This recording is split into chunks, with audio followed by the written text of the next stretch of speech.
বাসায় কেন যাচ্ছ না? বাসায় যাবো, বাসায় তো যাবো। বাসায় কবে যাবো? চলো, হয়েছে তো, হয়েছে না? যাও। এগুলো কেন?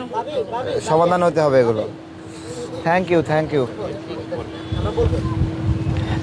সবাইকে, থ্যাংক ইউ ভাই। বউয়ের সাথে কথা বলতেছি।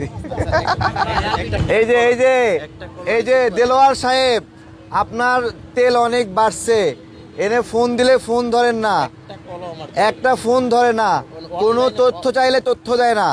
এক একটা জমিদার, দাদা জমিদার ছিল, নানা জমিদার ছিল, দেলোয়ার সাহেব একটু ছোটোখাটো করে খাটো একটা মানুষ অফিসার, ছবি দেখাই দিচ্ছি, আমাদের জীবন তামা তামা করে দিয়েছে উনি। কোনো ফোন ধরে না, কোনো তথ্য দেয় না, ঠিক আছে? যখন শুধু হেড দরকার হয় তখন শুধু সে ফোন দেয়। একটু বড় করে দেখাবো। আচ্ছা থাক, আর দেখালাম না। একটু জনাবের চেহারাটা দেখাবো না? এই তো আমাদের অনেক কষ্ট দিয়েছেন এই স্যার।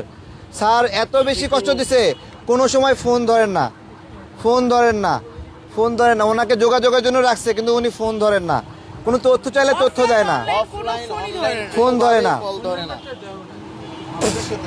ফোন ধরে না, উনি কোনো ফোন ধরে না, ফোন ধরে না। নাম্বারটা শেয়ার করে দেন। আর আপনারা সাংবাদিকরা যারা আছেন, আপনারা একটু তাদের কাছে একটু ফোন দিন। তুমি কি এখন সাংবাদিকদের শাসন করবা? করাই তো উচিত। না, আমার না। হাজবেন্ড এখানে আজ 82 ঘন্টা ধরে এখানে বসে আছে। ভাই যাও। আমারে কত সহ্য করতে বলেন? যাও। না তুমি বাসায় কেন যাচ্ছ না? যাও যাও বোনে যাও।